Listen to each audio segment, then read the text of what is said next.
Hi everyone, I'm Vera. Thanks for watching my channel. Do you ever experience any guilt, shame, or other difficult emotions associated with your sexuality or with your body? If so, this might be due to deeply rooted sex-negative beliefs that are all around us in our society. And many of them actually stem from religious teachings, such as, for example, traditional Christianity. These include beliefs that sex is sinful and dirty, that sex before marriage is always wrong, that you shouldn't masturbate, that the only acceptable form of sex is between a man and a woman and only for procreation, not for pleasure or connection, that a woman loses her value after sex before marriage, and that pleasure is generally detrimental to spiritual growth. These views are, of course, not universally accepted across all of Christianity, but they may be part of more traditional teachings, and they may also just be implicit in our thinking and our culture. And these type of sex-negative beliefs might really negatively affect our relationships, our well-being, and our ability to just feel comfortable in our own skin and to communicate with others about sexuality when it's important to do so. Everyone is, of course, entitled to their own personal values. For example, someone might believe that sex within marriage is just emotionally safer than sex outside of it, and that is totally valid. However, I think we have to recognize the potential harm of forcibly applying these beliefs onto others. That's why I talked to Reverend Dr. Beverly Dale, who is a Christian reverend who is also sex positive. We talk about why it's so important to address the topic of sexuality in church and in religion. And she also talks about how people can keep their faith and still update these negative teachings around sexuality. And I think this video is not only relevant for Christians, but really for all of us, because we're all affected by the taboo, the fear, the shame surrounding this topic. Religion is a very sensitive topic. I have another video which you might be interested in as well, where I talked to a monk about Buddhism and sexuality a few years ago in India. I actually got quite a few reactions about that video, and people were talking about whether what he said was correct or not. I totally get that we can interpret scriptures and religious teachings in different ways. However, I think it should be okay to carefully look at religious teachings, religious beliefs, and to update them where necessary, or at least have a discussion about them. We briefly talk about sexual abuse in the beginning of the video, so just be aware of that. So now enjoy this video and Dr. Dale's recommendation to yell, "Oh my God," during your next fantastic orgasm. Hit the like button and subscribe if you want to support my work and this channel. And I hope you enjoy this interview as much as I did. Hi everyone, welcome to this interview. I'm so excited today to interview Reverend Beverly Dale, who is the founder and director of the Incarnation Institute for Sex and Faith, where she trains sexual health professionals and clergy to work with people who are Christian and who struggle with sexuality. People also often call you Rev Bevs. Yes, they do. Rev Bevs. Right. And you are a co-author of this amazing book, Advancing Sexual Health for the Christian Client, which I read like a few years ago, and I was so impressed with it, and I thought it was so important. So it's such an honor to be able to talk with you today. So first of all, I wanted to ask you, how did you get to this work? Because you don't hear of a lot of Christian reverends that talk about this topic of positive sexuality. So right. What is your story? Well, it comes from my own personal story. We were in church growing up every time the doors were open. So highly religious, conservative family in the Midwest. And I didn't hear anything positive about being a girl. Heard nothing about sexuality. And we didn't hear anything about homosexuality either, because we didn't talk about sex or the body. And the teachings of the church had nothing to do with the body. As it turned out, my little body, prepubescent body, was used for sex education of an older uncle. And so sorry about that. Yeah, well, I blocked it. I blocked it for years until I realized it was safe enough for me to begin to work on that. In the meantime, after that happens, the boundaries have been violated, and so I didn't know what my boundaries were. And so I got myself in situations of saying no to sex, and then it happened anyway. So date rape is how we would call it now. And so I grew up fearful of sex and fearful of men, and also thinking I was ugly. So I felt as a young child a lot of guilt, a lot of shame because of what had happened to me, but a child thinks it's their fault. Yeah. Fast forward, I finally went to a lot of therapy, and I realized that the women's movement told me it was okay to be a woman, it was okay to be a sexual woman. And I was furious when I began to do my healing, saying, well, why didn't I hear that good news from the church? Because I heard silence from the church. And so realized that in my own spiritual journey and journey towards psychological health and spiritual wholeness, there were a lot of people who were behind the road, and they were experiencing the same things I had. So, all right, how do I use my experience to help other people to come this direction? A lot of people, in order to be healed and in order to recover, have to leave the church behind and have to leave God behind. You know, if God is the grand inquisitor and judge, then they have to do that. And I understand that. We go where there is healing, and where there is healing, we will find God. So I'm okay with that. But my teaching is that we don't have to give up Christianity, because what is creating the problems is culture. The Puritanism, if you will, of the a shame-based, fear-based church, the Western church. And so my message is, how do we help people heal from the damage of purity culture, the damage of the sexual repression in the church, and help them in a way that they can keep their faith but get rid of the religious beliefs. So that's one of the first points of the book, is that in order to heal from the sex negativity that comes from the church, we have to know the difference between what is a religious belief that someone else told you had to believe, it's in your head, versus what is your faith experience, what is your experience of deep connection, intimacy, or mystery, or awe, or all of those good things that make sacred space. And you can keep that, but we have to slowly look at these beliefs that you have been taught and say, how much of that is U.S. culture? How much of that is handed down by misogynist church fathers? That we can throw that out, because it's dysfunctional for people. That's a very good distinction. Yeah, so you really help people keep their faith while also developing a better relationship to their sexuality, right? Absolutely. And I just want to clarify something. For some people, maybe it's not immediately obvious. So first of all, I'm so sorry that all of these things happen to you. And I know you're by far not the only one. Like, many of us have gone through these kind of experiences. So many. But maybe someone who watches would say, okay, but you experienced abuse and similar things. So wouldn't that mean sex is bad? So that's the proof that sex is bad. But how would you say, how did the sex negativity though contribute to that experience being possible? What would you respond to that? Well, there's a huge disconnect in the Christian story between God in the flesh and the messages we hear or don't hear about the flesh. So that's the first thing. There was nothing in my church teaching that would really help me heal from I didn't give consent, and boundary issues, and my low sexual self-esteem as a result of what had happened to me, or the trauma. There was nothing. There was no good news in their gospel. Unless when you die, you go to heaven, you won't have your scars. I'm sorry, that doesn't cut it. That's just not good news. No. So my task was to look at the very essence of God in the flesh, or incarnation, to figure out, how do we heal our bodies? And God is in the story of Genesis, is that we are made in God's image, except for the genitalia. Now, we have church fathers who said that, right? Basically, that genitalia is always going to lead you astray spiritually. You're going to become hedonistic if you follow the flesh, if you will. So, but I don't think we have to listen to those folks of another age, when we now know through science that good things happen when we are sexually healthy. And I mean, it also just gives us language, right? Maybe if someone would have talked to you about it earlier without the shame, maybe you would have talked to someone, right? And not taking it somehow personally, right? And I think that's one reason why it's so important to bring these things up.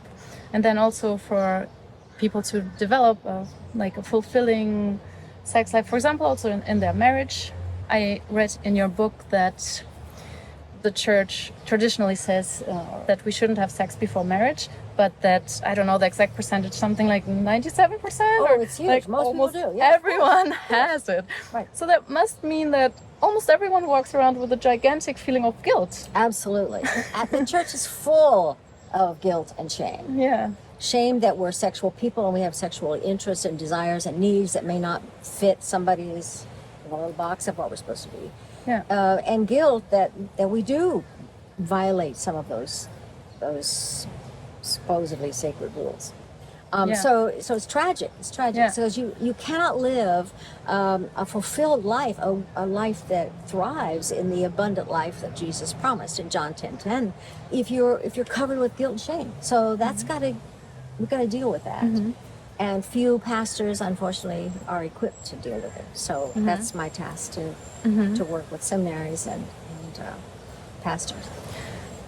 Yeah, that's amazing, because I think what you also describe is there's like the cycle of shame. Let's say I do something that is considered inappropriate by the church, and then I feel so much shame about it. I don't tell anyone. I feel so bad about myself. And now maybe I will start to actually engage in more of that behavior because I have all these negative feelings that I'm not dealing with, right? Right. Whereas if I would be kind of more okay with it and say, okay, I've done that, and there are also some things that are like maybe cheating or something that are really questionable and that can hurt other people. But then if I have a bit more sex positive perspective, maybe I can own it better, right? And say, okay, I made this mistake, and many people make this mistake. And now how can I heal and move forward, right? Yeah, the research is clear that the more we repress these desires or needs, the more we repress it, the more likely we will be acting out in ways that are destructive for ourselves, but also for the other people that get involved with that. So sexual repression is never good, never good. We have to always look at every rule that we've been handed down and say, does this work for me? Is this a rule that's going to be good for my life?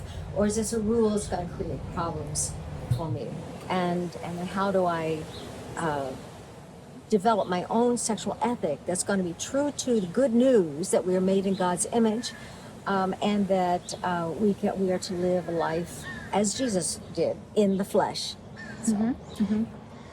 So I also imagine, like, what if I'm a teenager and I have my religion, but maybe I start getting attracted to women, for example.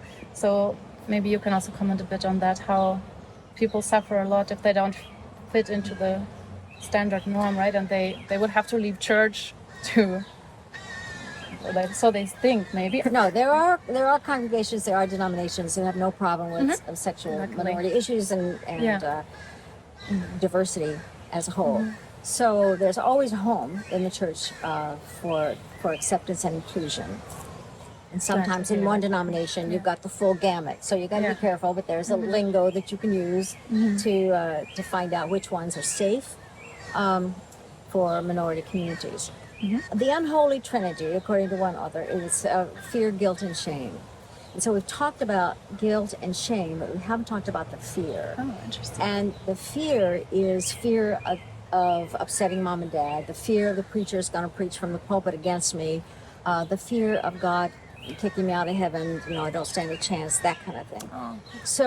So all that combination of the Unholy Trinity means that what usually happens is we don't talk about any of this stuff, and we certainly don't let science inform us of what is natural.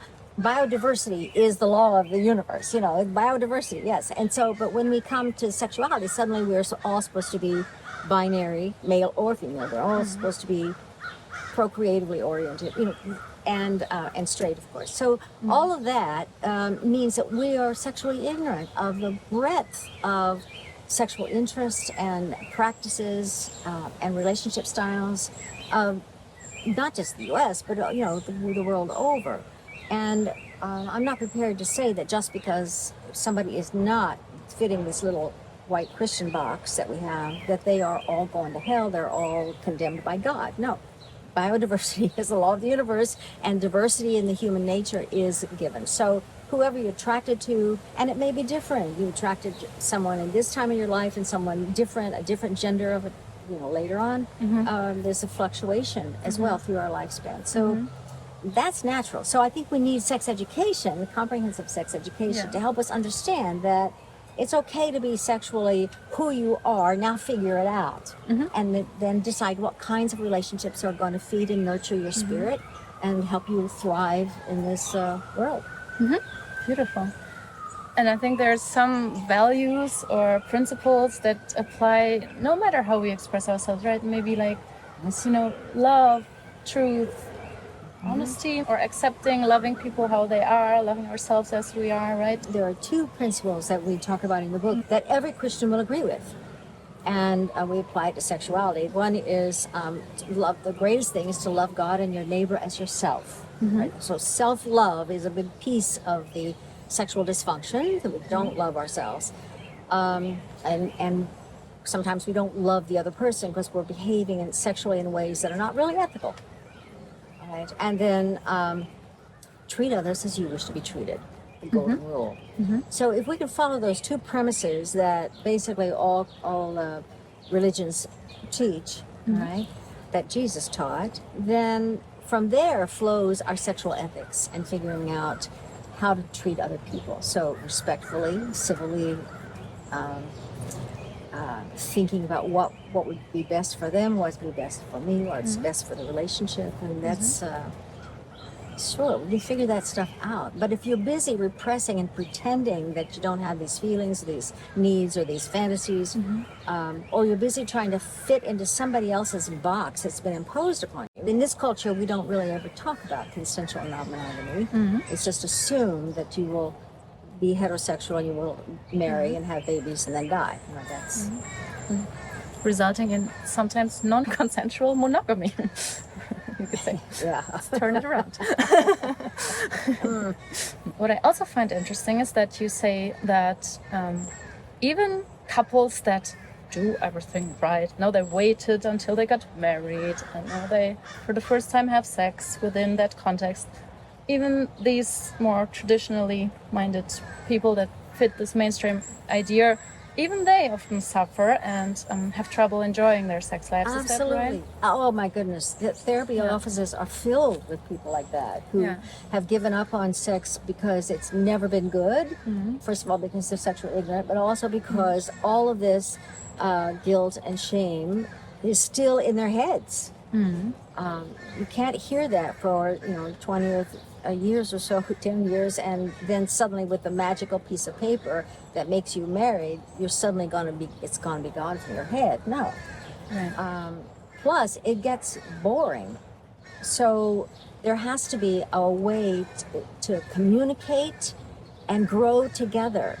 So grow spiritually together. That does mean that the relationship is going to change over time, and your needs and interests are going to change. They're different when you are 20 versus when you're 35, and that has to be communicated to your partner.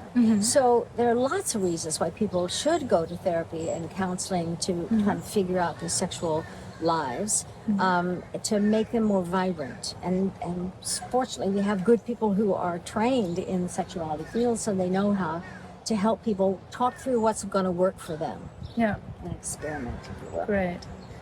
And then coming back to the beliefs you mentioned earlier, that there are some beliefs that people have to maybe start to question, right? Like, for example, I remember this belief that my body belongs to God or my spouse. Yes. And then, how can I have now a healthy sexual relationship if I believe that my body belongs to my spouse, right? And I'm not allowed to say what I want or... They're teaching this from the pulpits. It's blasphemy from my perspective to tell a woman particularly that her body is not to feel anything sexual until a man, it's always heterosexual, makes her feel that way. Now, first of all, he probably doesn't know what he's doing. And secondly, you don't know what you're doing because you haven't explored your own body. It's a tragic situation, actually. Yeah. Maybe a final point there, the suspicion of pleasure. Yes. That you also have mentioned in the book. I guess pleasure can sometimes lead us in the directions that are not good for us, for sure. But pleasure per se it's not something bad, is it? What do you think? Well, for some Christians it is, because they don't know the difference between responsible pleasure, sensual or sexual pleasure, and irresponsible hedonism. So this is where the church fathers were. So if you follow the rules of the flesh, if you follow the passions, and this was long before Jesus, this is Plato, that the intellect is better than the passions of the body. So that's his stuff, and unfortunately that's how it got into our theology. We know goodness through our body senses. It's the sunsets, it's the holding the baby kittens, it's giving birth, it's the smell of flowers, it's the taste of cinnamon buns. I mean, there are so many ways that we know goodness, right? It's through our senses, and the touch of a beloved. And sometimes the sexual experiences themselves are sacred because of what just happened between us. It's an amazing connection of intimacy. So then to say that pleasure is somehow bad totally violates and cuts us off from our avenue of understanding and experiencing the divine, experiencing the sacred. Unfortunately, many people approach their Christianity from their earlobes up. This is it. So I will believe certain things, and that's it. And so God is in their head.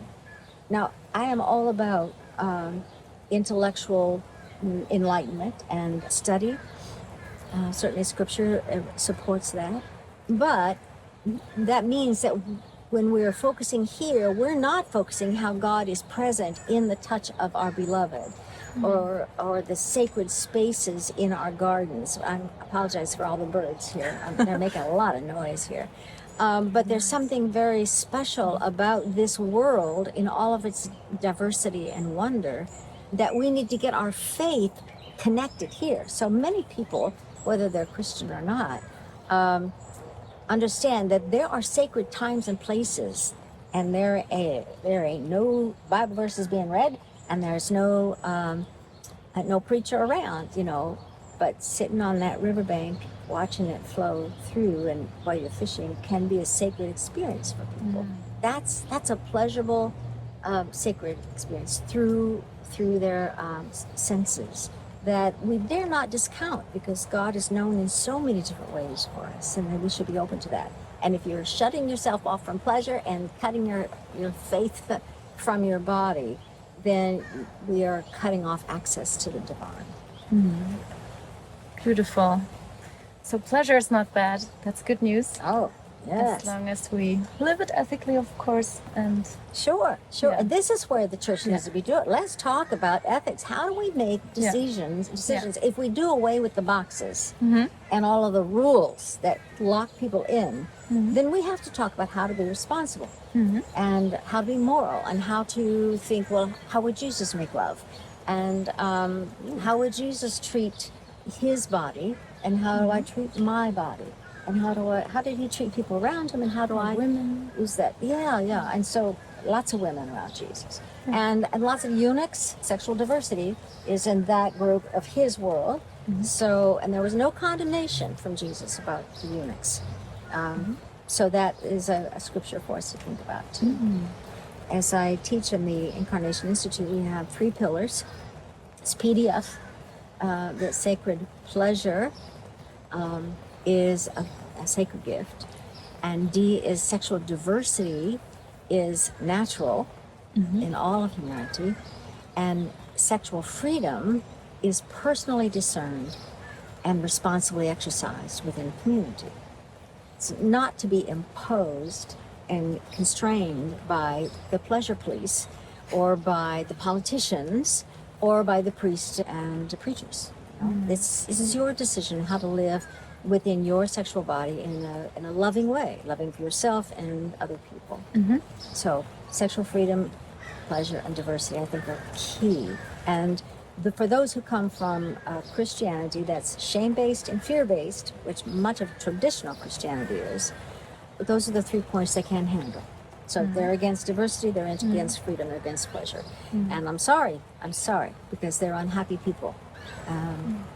And fueling a lot of the problems of our world. Just look at the politicians in this country, and so much of what they're in a furor about, it all has to do with the body, particularly the sexual body. Well, there's a reason that they're doing that, because they're sexually wounded themselves.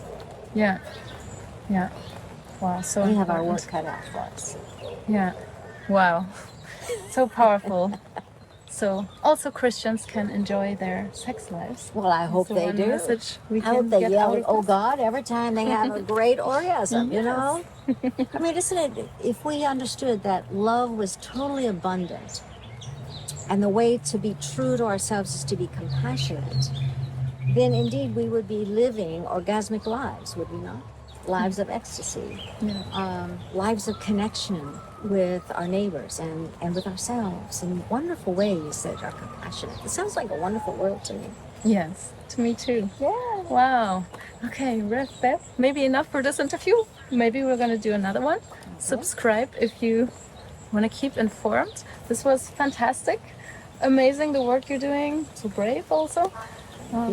The Incarnation Institute has an Instagram. People might be interested in that. And you also have a YouTube channel, right? I do. It's not very current, but I do have something up there that would be helpful for people sitting in the pews or people who left the pews.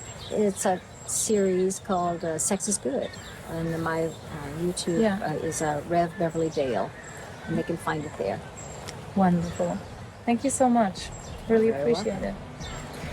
And thank you for watching. And yeah, if you have any comments, comment below. And please subscribe to this channel if you're interested in more content like this.